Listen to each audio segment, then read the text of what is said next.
messieurs, bonsoir à toutes et à tous. C'est avec beaucoup d'émotion que j'ai le plaisir de vous accueillir ce soir ici à l'auditorium du Palais des Beaux-Arts pour fêter ensemble cette 10e édition de Cinémonde. Ça y est, on y est, on a réussi.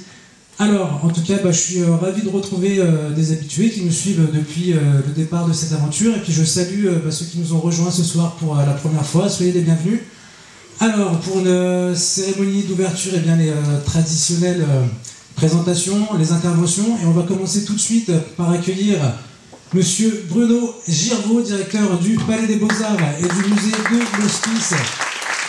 Directeur qui nous a fait le plaisir d'accueillir de nombreux films qui ont remporté papillon d'argent ici sur cette scène de l'auditorium. Bruno, bonsoir. Bonsoir. Je suis ici en qualité d'hôte, puisque donc, je suis le directeur du musée, mais je suis aussi là pour représenter Madame le maire, Martine Aubry, qui malheureusement est indisponible ce soir, et puis également la future élue à la culture, puisqu'on est dans une situation rare, transitoire, puisque le maire est élu, mais pas encore ses adjoints. Voilà, donc ce qui me vaut le privilège de les représenter et de vous accueillir ce soir. Alors que vous dire, sinon que dans mon propre travail, le cinéma occupe une place assez importante. Alors je ne veux plus considérer aujourd'hui que je suis un cinéphile, je suis beaucoup allé au cinéma et j'ai beaucoup moins de temps pour y aller, je le regrette. Mais en tout cas, j'ai parfois même fait des expositions consacrées au cinéma, même si c'est un genre à part du cinéma, comme le cinéma d'animation. Et en général, le cinéma est pratiquement toujours présent dans les expositions que j'ai faites un peu partout en France et dans le monde. Alors évidemment, moi je pratique aussi le décloisonnement entre les disciplines. Peut-être que certains d'entre vous étaient ici hier soir, on a lancé un nouveau concept qui s'appelle Open Museum. Les premiers invités étaient le groupe R, mais cette opération sera reconduite chaque année et j'espère bien, on a déjà quelques pistes, qu'un des prochains invités de cet Open Museum, qui aura lieu chaque année au printemps, enfin en tout cas au mois de mars, mois d'avril, j'espère bien que l'un sera un réalisateur de cinéma, je tiens beaucoup. Alors donc je pratique le décloisonnement à l'intérieur des disciplines et je le pratique aussi à l'intérieur du cinéma. Donc Cinémonde est un festival international du film indépendant. Moi je ne fais pas de distinguo entre le film indépendant ou quel que soit le type de film. Je pense qu'il y a de bons et de mauvais films, je pense qu'il y a des films qui nous émeuvent ou qui nous laissent indifférents. En revanche, j'ai lu il y a quelques semaines, peut-être comme vous, dans un grand hebdomadaire culturel, les difficultés que certains cinéastes indépendants, pour le coup, rencontrent pour simplement voir leurs films projetés sur un écran. Parfois, ils n'y arrivent pas du tout. Et là, je crois que autant les films qui disposent de grands moyens de production ou de réseaux de diffusion importants n'ont pas besoin d'être défendus, autant les films indépendants doivent absolument l'être, et je crois que c'est la mission d'un festival tel que Cinémonde. Alors je vais en terminer parce que j'ai constaté qu'en fait c'était donc, vous l'avez rappelé, la 10e édition, donc je souhaite un bon 10e anniversaire à Cinémonde, et j'espère que le festival va vieillir le plus possible. Voilà, et je vous souhaite une très bonne soirée. Merci, on espère tous. Nous allons accueillir une personne qui nous suit depuis le début, Pascal Stoven, s'il vous plaît, qu'on va applaudir très fort, qui va me rejoindre sur scène, chargé de mission à la DRJSCS, la Direction Régionale de la Jeunesse et de la Cohésion Sociale. Bonsoir Pascal. Bonsoir, écoutez, oui, je suis heureuse de venir fêter les 10 ans de Cinémonde. Depuis le démarrage, dans le cadre de la cohésion sociale, avec mon collègue Abdelkader Hamadi, nous accompagnons votre projet qui a démarré effectivement de façon plus restreinte, mais toujours avec cette même ambition de qualité et avec beaucoup de bénévoles présents, ce qui est important pour nous. Dans le cadre de vos projets, il y a la notion d'interculturel, de dialogue interculturel. Vous invitez de nombreux réalisateurs venant du monde entier pour nous montrer des films qu'on ne verrait pas ailleurs. Et ces réalisateurs non seulement discutent avec le public et échangent avec eux, mais aussi il y a un travail très important qui est mené avec les écoles, puisque sur les écoles de la métropole un peu élargie, c'est plus de 100 enfants qui sont sensibilisés à ces films. Dans le domaine de la cohésion sociale et de la citoyenneté, il y a aussi un élément important, c'est votre travail sur le devoir de mémoire, puisque vous avez fait un festival sur la mémoire des indépendances pendant 3 ans, programme très passionnant. Et là commence un travail de mémoire sur les représentations des génocides, et aussi un travail de mémoire sur le patrimoine de la région Nord-Pas-de-Calais, ce qui pour nous est fondamental, puisqu'on sait très bien que la citoyenneté, la cohésion, l'échange entre les gens, la production d'un mieux vivre ensemble passe aussi par une reconnaissance de la mémoire et de ce qu'on a vécu. Enfin, vous faites une politique tarifaire intéressante, puisque à 3 € l'entrée, ça permet à chacun de pouvoir venir. Et puis, je dirais que Cinémonde, depuis qu'on le connaît, ce qui le porte, c'est la générosité, la philanthropie, l'ambition de qualité, le partage. Et en ça, je vous souhaite vraiment un bon anniversaire et une bonne continuation. Un grand merci, Pascal. Michael Moulin, également président de la commission à cinéma. Bonsoir. Bonsoir. Beaucoup de choses ont déjà été dites et puis vous n'êtes pas venu forcément pour nous écouter, donc je vais être très rapide. Je vais croiser à l'entrée Dominique en lui promettant de tenir 20 secondes et il m'a dit si tu fais 15 c'est mieux. Donc je vais essayer de tenir dans ce créneau, vous dire merci au nom du président de la région, Daniel Percheron, vous dire merci au nom de Catherine Génisson, la vice-présidente en charge de la culture. Moi je suis très heureux d'être là, d'abord parce que c'est les 10 ans du festival, très heureux parce que nous sommes heureux et fiers de participer aux côtés de beaucoup d'autres, de par l'apport de notre subvention à l'organisation de ce festival et à sa réussite. Je veux dire que nous sommes fiers de le faire parce que c'est un festival qui est exigeant, c'est un festival qui est généreux et principalement généreux vis-à-vis de vous toutes et vous tous réunis ce soir, par le biais notamment, mais pas seulement, de la politique tarifaire qui est instaurée ici, donc pour pouvoir participer à ce festival et à la diffusion des films qui y sont proposés. Voilà, donc tout simplement saluer bien sûr l'équipe, vous saluer tous et tous, saluer Dominique, mais je sais que derrière lui il y a aussi de très nombreux bénévoles qui, de par le temps consacré à ce festival, participent à sa pleine réussite. Voilà, nous avions aujourd'hui en région une journée professionnelle qui rassemblait les associations professionnelles, cinéma, audiovisuel. Nous avions les responsables de salles de cinéma indépendant de la région et nous avons travaillé toute la journée aux côtés des représentants de l'État, et je veux faire un clin d'œil très amical à Philippe Tavernier, le monsieur cinéma de la DRAC. Nous avons travaillé à ce que peut apporter le numérique, puisque toutes les salles sont aujourd'hui équipées donc des nouvelles technologies et du numérique. Et il y a un petit clin d'œil, puisque Dominique nous avait proposé de terminer cette journée de travail par la diffusion ici d'un film lors du festival, qui est un film diffusé en argentique. Donc il y a là un petit clin d'œil qui consiste à dire qu'effectivement ce numérique, cet équipement numérique qui nous a été imposé pour les grandes majors, nous n'avons rien demandé, mais pour lequel nous avons dû, les forces publiques, intervenir pour éviter que nos salles de cinéma ferment, veiller aussi à ce que l'argentique puisse perdurer et exister encore dans des salles indépendantes, notamment pour pouvoir diffuser des films du patrimoine qui n'auraient pas encore été numérisés. Donc voilà, pour toutes ces raisons, je suis vraiment très très heureux d'être là, comme à peu près chaque année depuis au moins 4-5 ans maintenant. Merci. Bien nous aussi.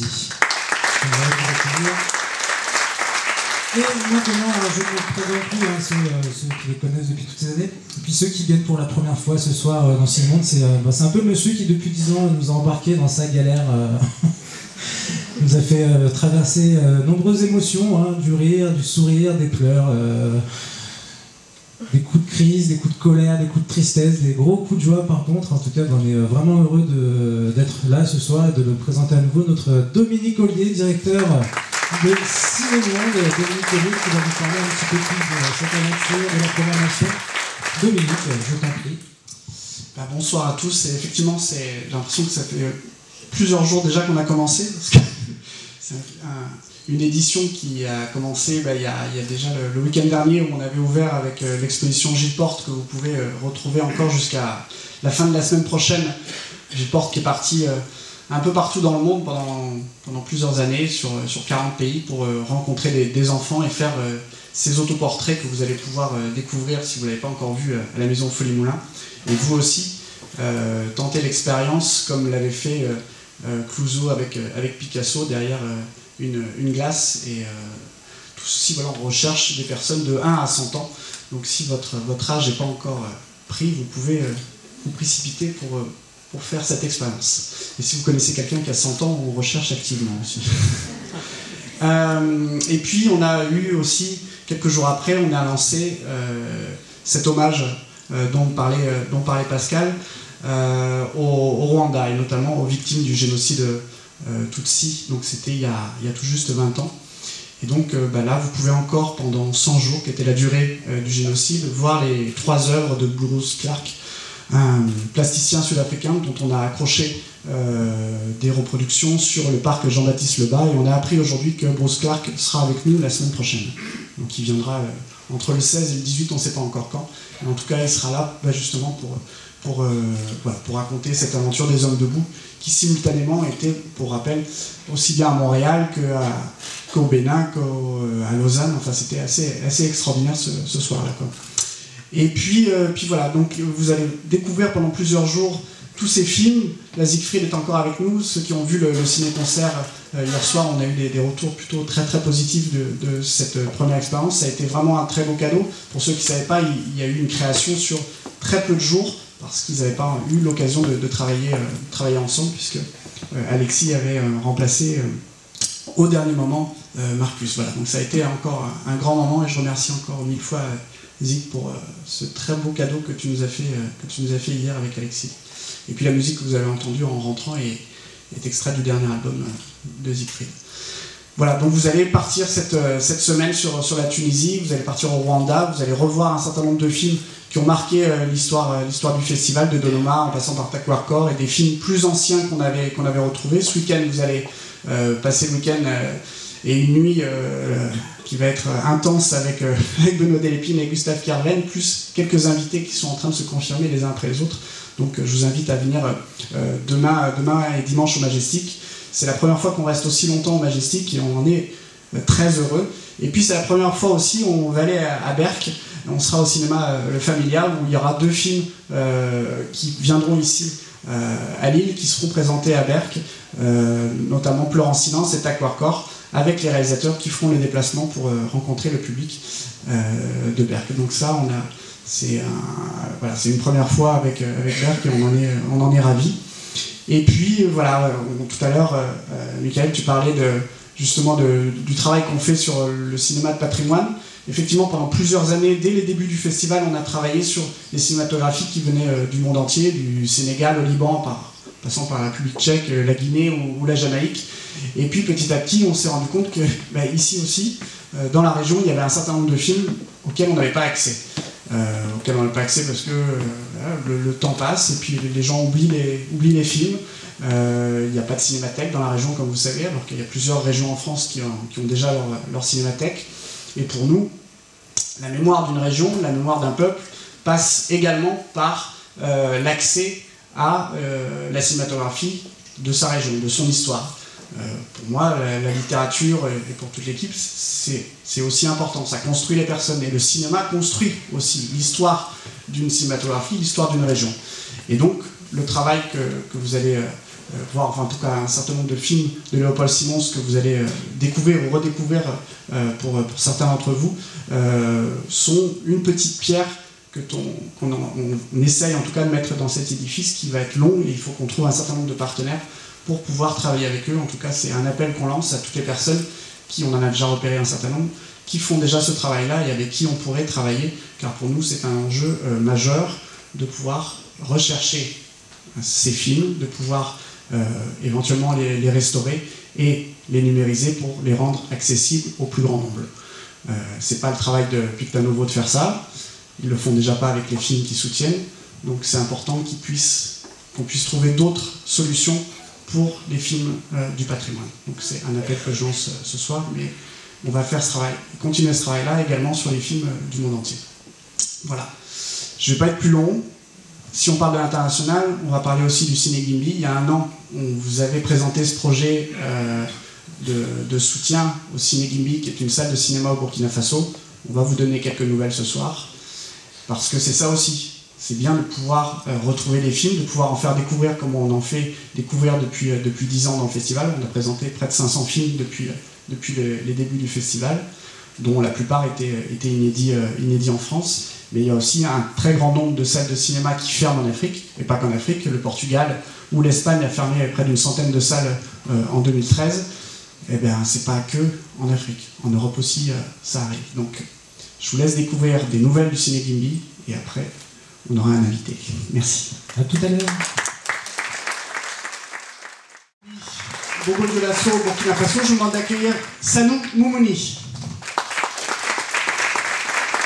Alors Sanou Moumouni est un réalisateur, également un acteur, parce que vous allez pouvoir le découvrir dans le film Okili qu'on va présenter mercredi au cinéma L'Univers.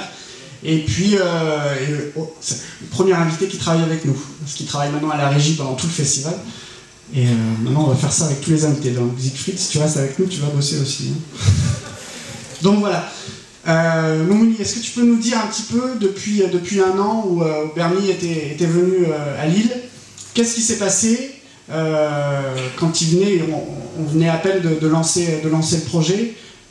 Déjà, est-ce que tu peux nous rappeler le projet et nous dire comment il est constitué? Est-ce que ça va être une salle en plein air? Est-ce que ça va être des salles fermées? Enfin, nous présenter rapidement un peu. Bonsoir à toutes et à tous, je suis Sanou Moumouni, je viens de Burkina Faso, particulièrement à Bobo Dioulasso, la capitale économique et culturelle de la ville de Burkina Faso. Au fait, Ciné Gimbi, c'est le projet, je suis membre de l'association Ciné Gimbi en tant que l'adjoint du secrétaire général. Donc à Bobo, nous sommes plus de 600 000 habitants, mais 0 cinéma. Donc l'idée, c'est de pouvoir racheter la salle de l'actuel Ciné Gimbi que vous avez vu, pour pouvoir construire 2 grandes salles, une petite salle et une grande salle. Donc ça vaut 3 ans que Bernie Goldblatt a initié le projet de sauvegarder le cinéma au Burkina Faso, particulièrement à Bobo Dioulasso. Là, nous avons au niveau budget, nous avons déjà 50% du budget. Parce que grâce au festival et aux dons que certains ont fait, on a pu déjà acheter le terrain.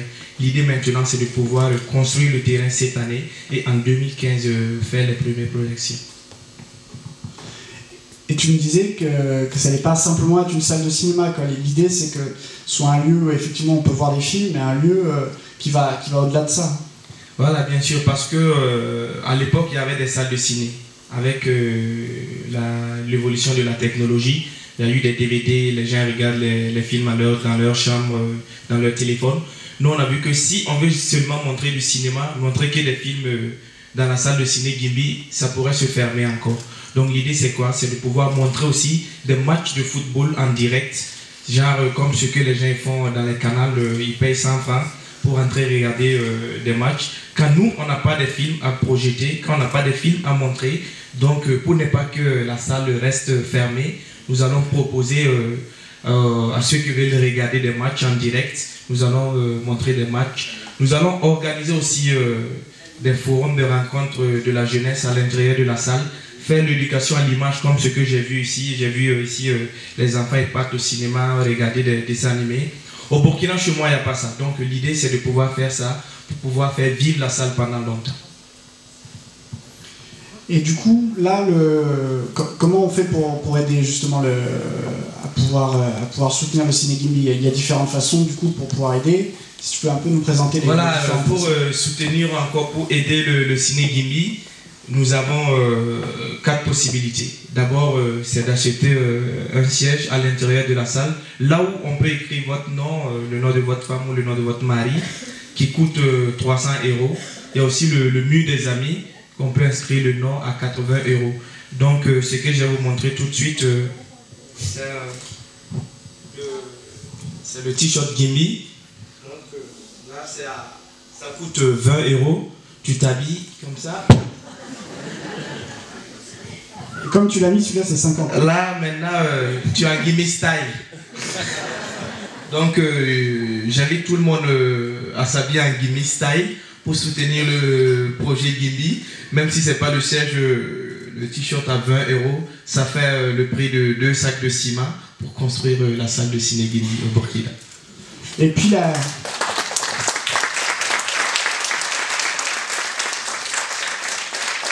Il y a déjà un architecte qui est venu, donc vous pourrez voir les plans à l'extérieur, qui est venu faire un gros travail sur la salle. Et puis c'est vrai que là, le projet était au Festival de Cannes, où il a eu un énorme impact, parce qu'il était soutenu par la quinzaine des réalisateurs et la CID.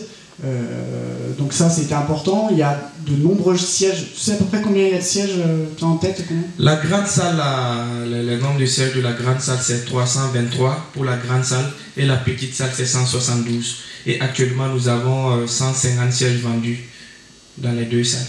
Donc il y a encore de la place pour ceux qui veulent acheter des sièges.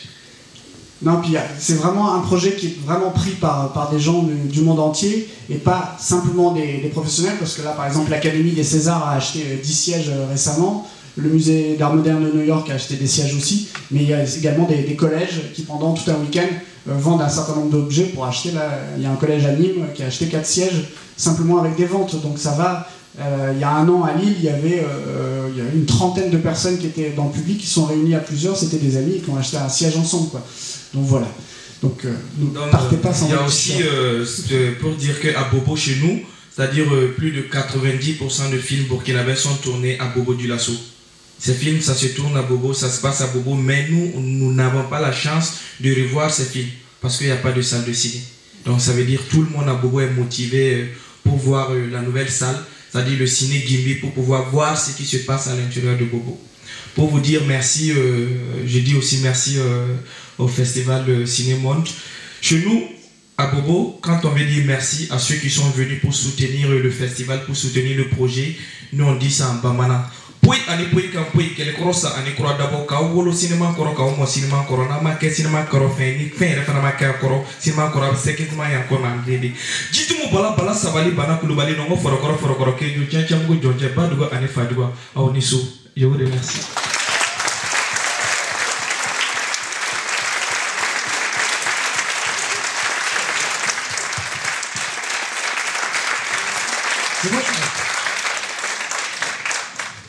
Voilà, alors la soirée continue, hein, puisque nombreux sont ceux qui sont venus ce soir pour découvrir ou redécouvrir les films de Léopold Simons.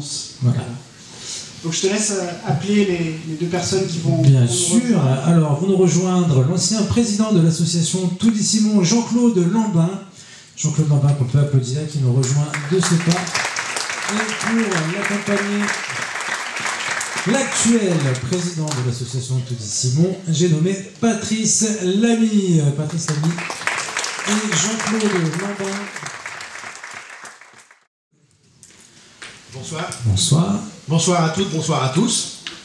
Alors vous allez voir un film de Léopold Simons. Alors je ne l'appellerai pas Léopold parce qu'il avait horreur qu'on l'appelle Léopold. Même ses petits-enfants l'appelaient Simons. Je pense que, avant de voir le film, il faut quand même vous présenter l'homme. L'homme, Léopold Simons, est né en 1901 et il est né dans un quartier qui s'appelle Moulin-Lille, juste à côté d'ici, rue Bossuet. Mais ensuite, il est parti tout jeune, il avait à peu près 6 mois. Sa mère a hérité d'un petit bistrot dans la rue qui mène au cimetière du Sud. Et donc, ils ont déménagé quasiment tout de suite au cimetière à l'île Sud. Il a d'ailleurs resté à l'île Sud jusqu'à sa mort, c'est-à-dire en 1979. Alors, parler de Simons brièvement, c'est pas évident. Parce que c'était un artiste de génie. Il n'a pas fait que du cinéma, puisqu'il a tourné 3 films entre les 2 guerres. Je vous en parlerai un peu plus après. Mais Simons est né en fait avec une bonne étoile et beaucoup de talent. C'était un dessinateur né. À l'âge de 5 ans, il dessinait déjà la tête d'un cheval alors qu'il ne savait pas écrire le mot cheval. On l'a envoyé ensuite aux Beaux-Arts parce que c'était quand même dommage de gâcher les talents d'un petit gamin de cet âge-là. Et il a atterri un peu plus tard, bien entendu, dans la classe de Pharaon de Winter aux Beaux-Arts. Donc vous dire quand même qu'il avait du talent. Mais il n'avait pas que ce talent-là, c'était aussi un poète. C'était un écrivain, c'était un homme de théâtre. Il a mené en fait sa troupe avec Lynn Dariel, sa première partenaire. On ne peut pas parler de Simon d'ailleurs sans parler de Lynn Dariel, qui joue dans le film que vous allez voir. Et ils ont en fait fait un petit peu comme Molière, si vous voulez, avec un théâtre ambulant. Ils ont fait toutes les routes du Nord-Pas-de-Calais et même de Picardie pendant plus de 25 ans. Lynn Dariel est morte en 54, elle était beaucoup plus âgée. La deuxième partenaire de Simon, ça a été Lise Parzi, avec laquelle il a surtout fait de la télévision. Alors, la télévision avec Fernand Vincent. Fernand Vincent qui était réalisateur à l'ORTF et Fernand Vincent qui était le président fondateur de l'association Tout dit Simons, dont nous avons un certain nombre de représentants ici, et en particulier le président actuel. Alors, je ne vais pas m'étendre plus longtemps. Pour vous dire les talents de Simons, il a écrit pour la télévision plus de 400 sketchs. Il a tourné en particulier ce qu'on appelait à l'époque le magazine du mineur. Et en 1970, bien entendu, avec la fermeture des puits de mine, le magazine du mineur est tombé un peu en désuétude et Simons s'est vu un petit peu remis sur le côté, ce qui lui a permis de reprendre ses pinceaux et de refaire ses peintures. Il nous a laissé aussi un certain nombre de peintures non négligeables. Alors, je vais surtout vous parler donc maintenant du film. Et je vous disais, j'avais préparé un petit papier. Parler brièvement de Simons, ce n'est quasiment pas possible. On pourrait s'étendre, si vous voulez, sur tous ses talents. Mais bon, ça prendrait un certain temps. En effet, Simons a touché à toutes les disciplines artistiques, dessinateur, dès son plus jeune âge. Il a aussi fait de la sculpture.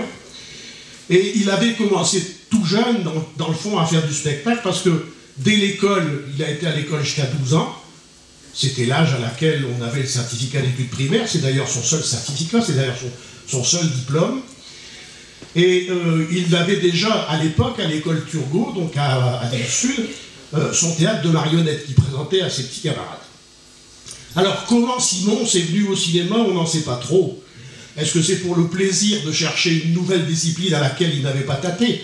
Parce que comme il les avait toutes tâtées, à part la danse, et peut-être la musique, encore qu'il a composé des chansons, donc je vous dis, on ne sait pas comment il est venu au cinéma. Toujours est-il que son premier succès au cinéma, il le tourne en 1934, avec un film qui s'appelait Zulma en justice, qui en fait était la version d'une pièce de théâtre qui s'appelait Zulma au tribunal, qu'il avait déjà joué, donc avec ses partenaires. Comme ça remportait un succès quand même assez conséquent, il a écrit ensuite Le Mystère du 421. Et Le Mystère du 421 a été produit par des distributeurs régionaux qui s'appelaient Bruit et Delemare. Comme le film que vous allez voir, c'est les mêmes producteurs qui l'ont fait. Alors, c'est un film, au départ, il s'est appelé Théo. Et puis, ensuite, il s'est appelé Ceux de la douane. Mais à l'époque, entre les deux guerres, ceux de la douane, les douaniers n'ont pas pris ça au second degré et ils n'ont pas voulu que ça s'appelle Ceux de la douane. Ça s'est donc appelé Le Fraudeur. Alors, avec des artistes de tout premier plan, puisque vous avez Ginette Leclerc, Jacques Varenne, Robert Linen, qui était un tout jeune artiste qui avait d'ailleurs été remarqué dans un film Poil de carotte. Robert Linen, qui malheureusement, quelques années plus tard, sera fusillé par les Allemands. Ensuite, vous aviez Tramel, et Lynn Dariel et Simons, bien entendu. Dans ce film, seuls Simons et Lynn Dariel parlent le patois, puisque Simons était surtout un poète patoisant. Bien entendu, ça s'oppose, cet accent du Nord, cet accent bien de chez nous, s'oppose à celui de Tramel, qui lui a l'accent du Midi. N'y voyez pas d'allusion d'ailleurs à un certain film qu'on a vu à la douane il n'y a pas tellement longtemps. Je vous dirais que le film qui a été tourné en 1937, c'est un film qui a été tourné pas loin d'ici, au Mont-Noir, et vous allez voir d'ailleurs, il y a une scène qui se déroule dans ce qu'on appelait la Sablière, qui est juste en bas de la maison de Marguerite Yourcenar. Le film s'appelle Le Fraudeur. Je vous laisse donc en compagnie de Léopold Simons. Merci Patrice Lamy, actuel président. Juste ajouté un titre qu'on a oublié. Au départ, il devait aussi s'appeler L'Enjôleuse. Voilà, mais tout est vu. Patrice, tu veux nous parler de l'exposition? L'exposition qui aura lieu aussi au Cinéma L'Univers. Oui, on va présenter une exposition sur la vie. Non, sur la vie de Simon. Donc par rapport au film. Et puis aussi un peu présenter ce qu'il a fait d'autres. Ce qu'il a fait au niveau sketch, peinture aussi, hein, parce que bon, l'œuvre du peintre est assez phénoménale. Il n'est pas dans les musées, je ne pense pas, mais tous ces tableaux sont chez des particuliers. Alors de temps en temps on organise des expositions, on en a déjà fait 2 importantes, où on essaye de récupérer des tableaux pour pouvoir présenter un peu l'œuvre de Simons. C'est quand même... on découvre chaque jour des tableaux de Simons qu'on ne connaissait pas, ou des dessins. Régulièrement, ça passe en salle de vente, et puis voilà, comme ça, réapparaît l'œuvre de Simons. Voilà. En tout cas, un grand merci à vous pour le soutien que vous nous avez apporté durant cette préparation-là, et puis pour nous nourrir et nous donner envie de pouvoir présenter ces films. Ça nous permet aussi de voir les films de Simons. Moi, je ne les ai jamais vus. Donc c'est l'occasion. Voilà. Puis je voudrais remercier aussi les archives françaises du film qui nous ont permis d'avoir ces copies. Donc vous allez voir, la copie est vraiment très bonne. Il y a juste un petit peu au début où voilà, ça se voile un petit peu, mais voilà, n'oubliez pas que c'est une copie 35 et qu'elle date un petit peu. Mais c'est un grand bonheur de pouvoir vous présenter ce film ici, et notamment au Palais des Beaux-Arts. Merci beaucoup, Patrice. Voilà, et bien, au nom de toute l'équipe, au nom de Dominique, il ne nous reste plus qu'à vous souhaiter une belle semaine de cinéma ici à Lille pour Cinémonde. Et surtout, bien, j'ai le plaisir de vous annoncer que cette cérémonie annonce officiellement l'ouverture de cette 10e édition. Donc, place aux images. Bonne soirée à toutes et à tous. On se retrouve juste après pour le petit cocktail d'anniversaire de Cinémonde. À tout à l'heure.